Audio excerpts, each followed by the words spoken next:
बिस्मिल्लाहिर्रहमानिर्रहीम। शुरू अल्लाह के नाम से जो बड़ा मेहरबान और नहायत रहम फरमाने वाला है। मैं हूं हसनैन अहमद और आप देख रहे हैं द रियल स्टोरी। आप सभी दोस्तों से गुजारिश है कि हमारे चैनल द रियल स्टोरी को लाइक करें, सब्सक्राइब करें और बेल आइकन को ज़रूर प्रेस कर दें ताकि हमारी हर आने वाली नई वीडियो आप तक बआसानी पहुंच सके। वक्त ज़ाया किए चलते हैं आज की वीडियो की तरफ, जो कि एक औरत पर है जिसको इसके रिश्तेदार और मुआशरे वाले अच्छी नज़रों से नहीं देखते थे और इसको तंज करते थे। मैं मैट्रिक में थी, मेरी मंगनी पुप्पो के बेटे से कर दी गई। मेरा ताल्लुक गरीब घराने से था। मेरा अबू इमाम मस्जिद था। मैं काली सी बिल्कुल खूबसूरत नहीं थी, अल्लाह का शुक्र है, लेकिन मेरी सेहत अच्छी थी। मंगनी के बाद फूफो का बेटा दुबई चला गया। वो पैसे कमाने लगा। 2 साल तक मेरे साथ राब्ते में रहा। अब्बू के मोबाइल पर कभी फ़ोन करता तो मैं भी बात कर लेती। फिर रफ्ता रफ्ता राब्ता कम होने लगा। मैं बीए कर रही थी और वो घर आया, लेकिन मेरे ख्वाब तोड़ने के लिए। और इसने मुझे इसलिए रिजेक्ट कर दिया कि वो गोरा चिट्टा खूबसूरत था और मैं काली सी थी। कहने लगा, मुझे तुमसे बदबू आती है, तुमको देख कर मुझे डर लगता है।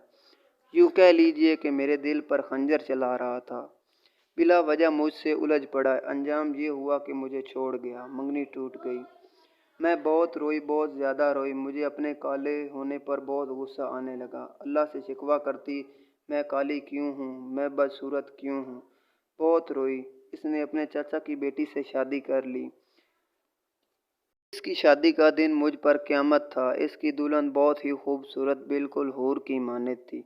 वो दोनों एक जैसे से खूबसूरत। खैर, मैं रो कर चुप हो गई। मैं कॉलेज से यूनिवर्सिटी चली गई। मेरे लिए रिश्ते आते थे, लेकिन सूरत को कौन पसंद करता है, ना कि सीरत को। नहीं, हर बार रिजेक्ट होती रही।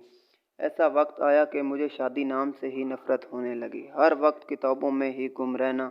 मेरी ज़िंदगी किताबों में ही डूब चुकी थी। पढ़ना पढ़ना और बस पढ़ना। कज़न की शादी को 1 साल गुजर गया था। हमारा आना जाना भी कम था। इसे देखे काफ़ी वक्त हो गया था। एक दिन फिर मेरे चाचा अपने मामू की शादी पर आया था। इसके साथ इसकी बीवी भी थी। दोनों बहुत खूबसूरत लग रहे थे। मैं पीला सूट पहने, मेहंदी वाला, मेरे पास आया और इसकी बीवी भी थी। मैंने हाथ मिलाते हुए, मुस्कुराते हुए इनका वेलकम किया और शादी की मुबारकबाद दी। वो मेरी तरफ देखते हुए बोला, देखो मेरी बीवी है ना, बिल्कुल परी जैसी। फिर तर्ज करते हुए बोला, ये कौन सा रंग का सूट पहना है, बिल्कुल अलग लग रही हो। मेरी आंखों से अनजाना आंसू गिरा था। मैं खामोश हो गई और वो हंसता रहा था। मेहंदी की थाली मेरे हाथ से गिर गई। मैं बहुत रो रही थी और इसका सामना ना कर पा रही थी। इसका एक एक लफ्ज़ मुझे बहुत दर्द दे रहा था।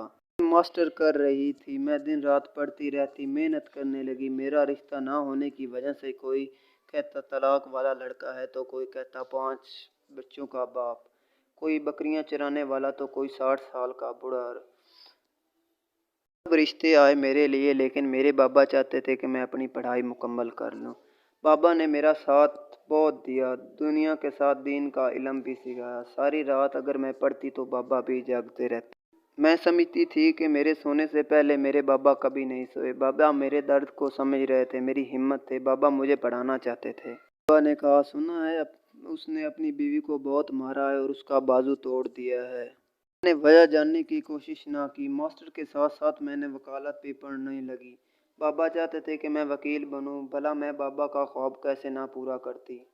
वकील की पढ़ाई करने लगी। हाँ, एक प्रॉब्लम ये भी आई कि रिश्तेदार, मोहल्ले वाले सब बातें करने लगे। कोई किरदार कशी करता तो कोई कहता बूढ़ी हो रही है, किसी लंगूले लंगड़े के साथ इसका ब्याह कर दो। इस इन बाबा मेरी ढाल थे, मुझे पढ़ाते रहे। बूढ़े हो गए थे।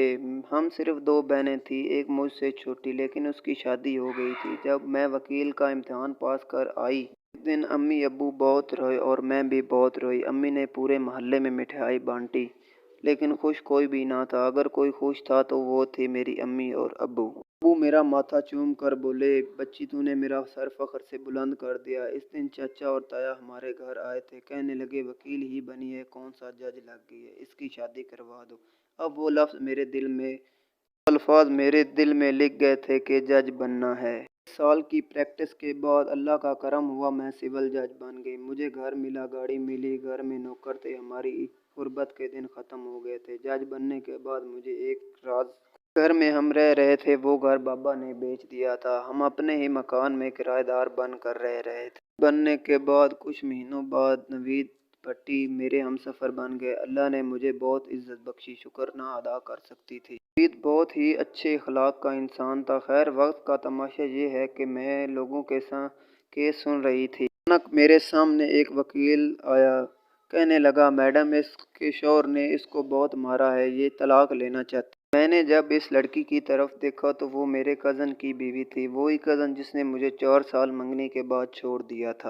کیس پر سماعت ہوئی اور وہ لڑکی مجھے دیکھ کر رونے لگی۔ اگلی پیشی پر اس کے شوہر کو بلایا گیا۔ وہ کزن جو مجھے کالی بدبودار کہہ کر چھوڑ گیا تھا، وہ میرے سامنے کٹہرے میں کھڑا تھا، نظریں جھکائے ہوئے۔ میں نے دل پر ہاتھ رکھ کر اللہ کا شکر ادا کیا، اللہ تو بہتر فیصلے کرنے والا ہے۔ میں نے اس رشتے کو ٹوٹنے کے بعد کتنا روئی، کتنے شکوے کیے۔ اگر میں اس کی ہمسفر ہوتی تو آج میں طلاق لینے کے لیے یہاں کھڑی رو رہی ہوتی۔ اس نے مجھے چھوڑ دیا اور میں آج جج بنی ہوں۔ مجھے ٹھکرانے والا میرے فیصلے کا غلام ہے۔ میرا کزن میری طرف دیکھ کر رو رہا تھا، وہ میرے سامنے ہاتھ جوڑ کر کھڑا تھا۔ اس کے ماں باپ شرمندہ تھے۔ میں نے دونوں کو سمجھایا اور گھر آباد کرنے کا فیصلہ دیا۔ کزن میرے سامنے ہاتھ جوڑ کر وعدے کرنے لگا، اپنی بیوی کو کچھ نہیں کہوں گا، نہیں ماروں گا۔ مجھ سے کچھ کہنے لگا تھا، اتنے میں میرا شوہر آ گیا۔ بڑی سی گاڑی پاس آ کر کھڑی ہوئی اور میں اس میں سوار ہو گئی۔ وہ بائک کے پاس کھڑا تھا اور میں اپنے اللہ کے فیصلے پر سجدہ ریز تھی۔ سب لڑکیوں سے درخواست ہے کہ بھروسہ رکھو اور اللہ کے فیصلے پر راضی رہو۔ کوئی چھوڑ دے جائے یا رشتہ ٹوٹ جائے تو دل پہ ہاتھ رکھو اور مسکراتے ہوئے آگے بڑھ جاؤ۔ میں آپ سب کے ساتھ ہم نے کالی سی کوئی لوٹی سی تھی، آج سول جج ہوں۔ میں آپ کی طرح ہوں۔ رونا دھونا بند کرو، ہمت کرو، خود کو پہچانو، اپنی قسمت خود لکھو۔ اللہ سب دیکھ رہا ہے اور بہتر فیصلے کرنے والا ہے۔ وہی لڑکی ہے جس کو لوگ اور معاشرہ طنز کیا کرتے تھے، آج وہ دنیا میں ایک مثال کی طرح جی رہی ہے۔ تو یہ تھی آج کی ہماری چھوٹی سی ویڈیو۔